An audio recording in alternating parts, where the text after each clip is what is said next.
salamat po ulit sa gabi ito na nakapag-yung word of God po kami na ano po. And salamat po sa lahat ng blessing na dumadating at sa mga natutunan namin na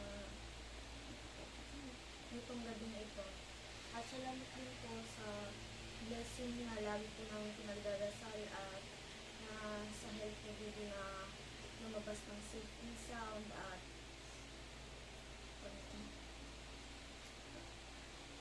hindi po ako ng pasensya na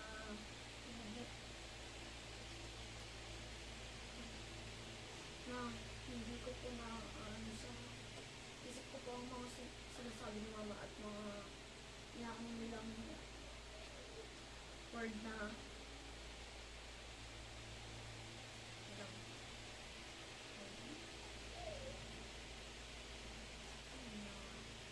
hindi ko mapasok sa isip ko at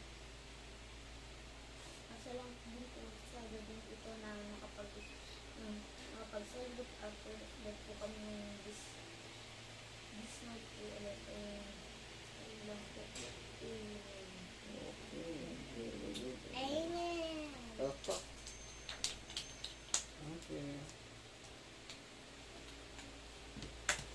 Babush.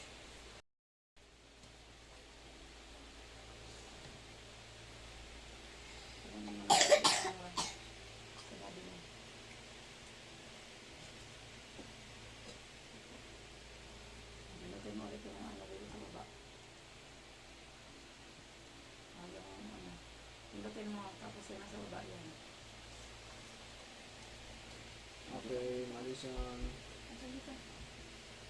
Wait lang.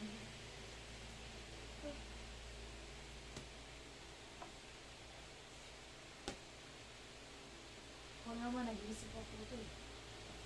Hindi, lang naman. Yung po sa sinasabi ko ni God po na meron tayong 12 oras sa isang buong araw. Yun po sila. Inaano po dito na doon po sa sinasabi ko na part na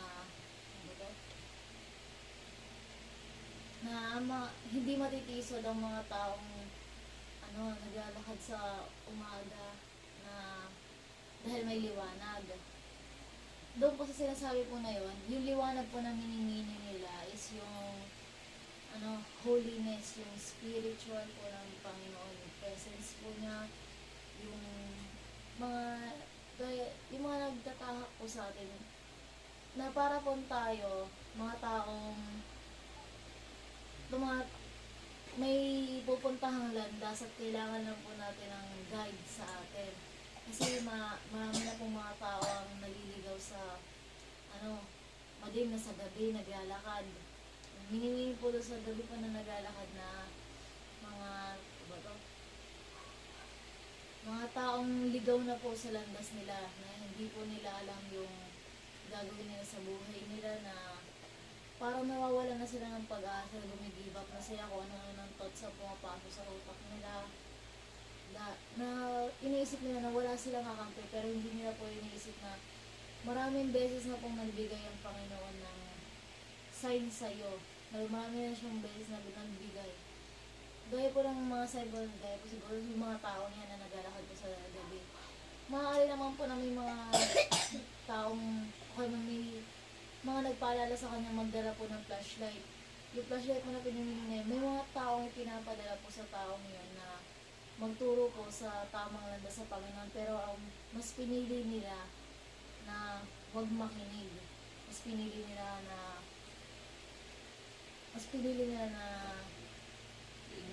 i-ignore yung binibigay na sign sa kanila ni Lord. Na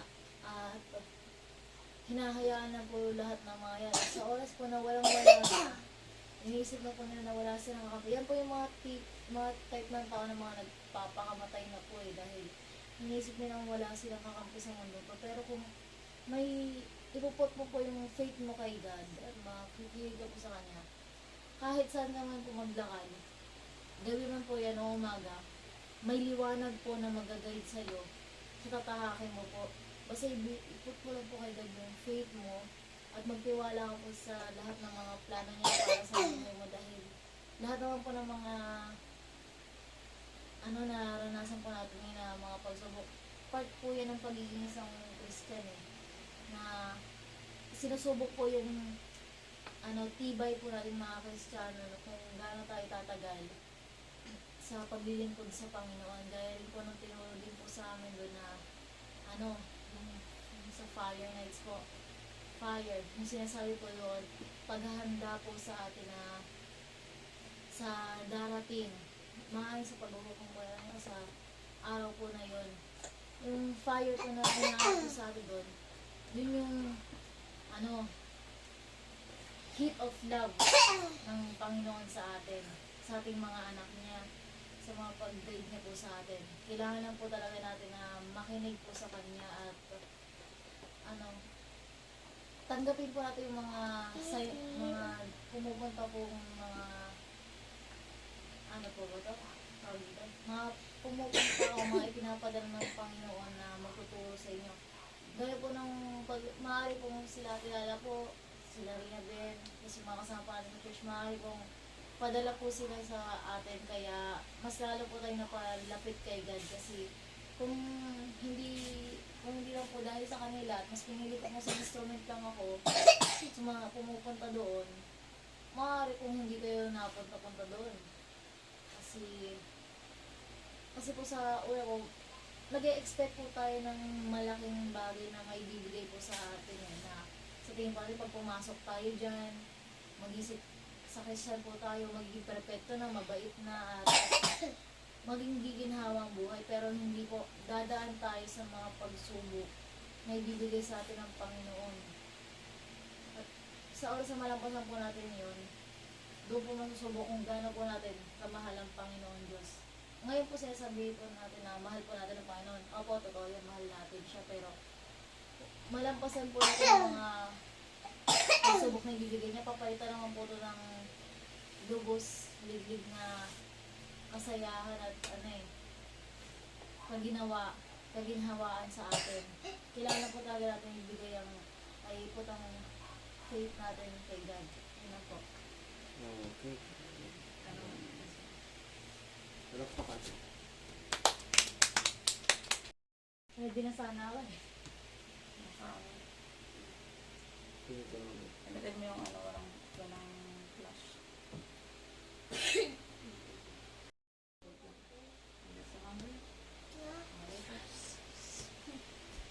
Si baby mo siya nakita sa video. Ayan naman.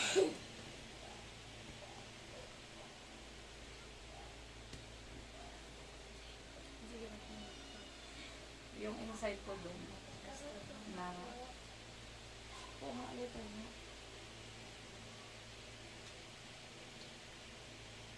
yung oras na 12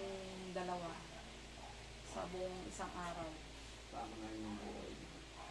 Parang na siya, compare na siya dun sa mahabang panahon na lalakbayin natin habang nabubuhay tayo. Na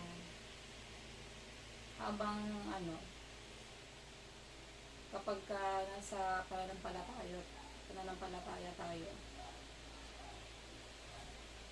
lagi natin lagi tayong sumusunod sa mga salita ng Diyos sa buhay natin.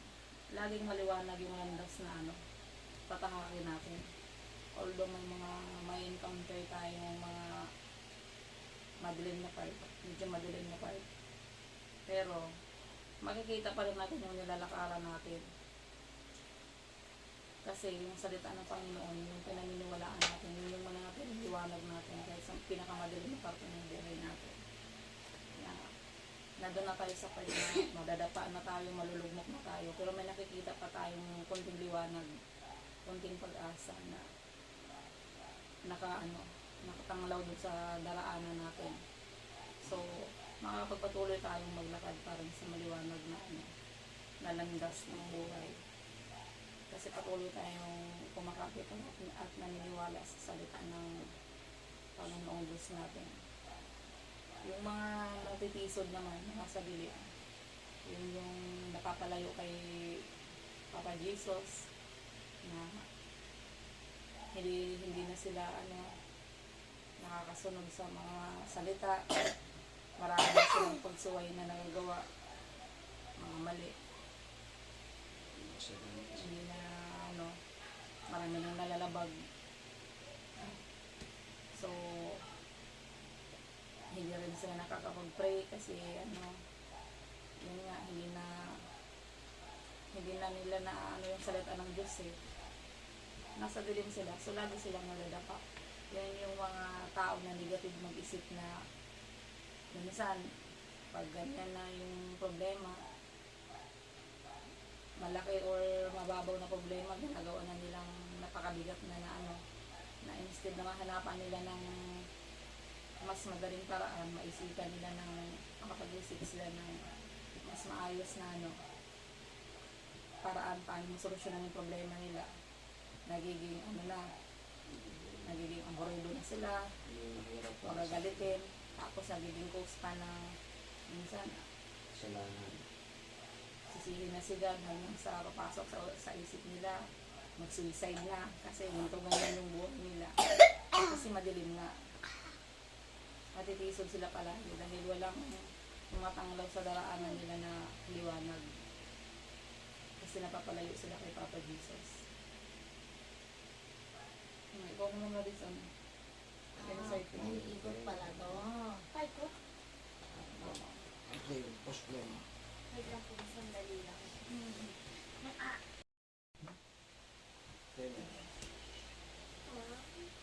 Okay, ulitin ko lang kasi nag-full storage yung cellphone ko eh.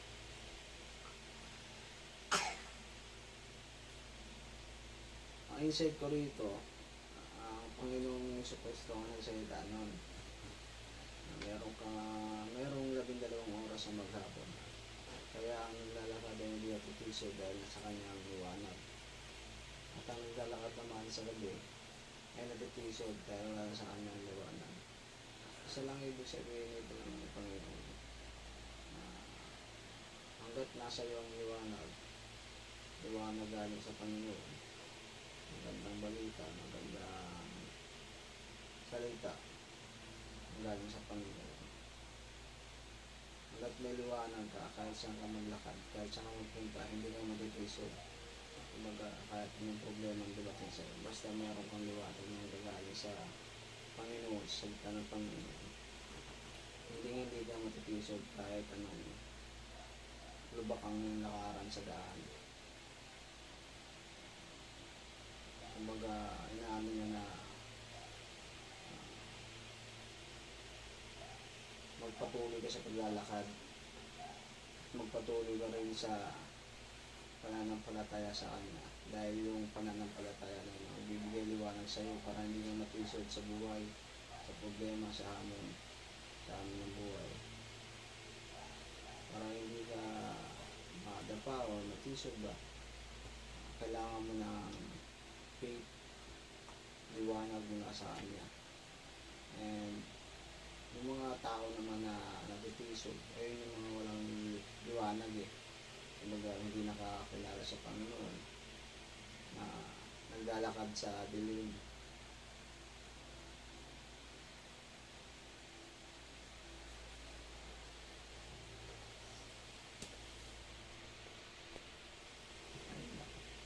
Ayun lang sa akin.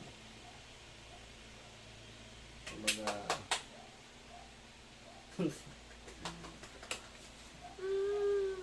Ako naman, yung insight ko, yan. bakit naman Thank you. Ako dito naman.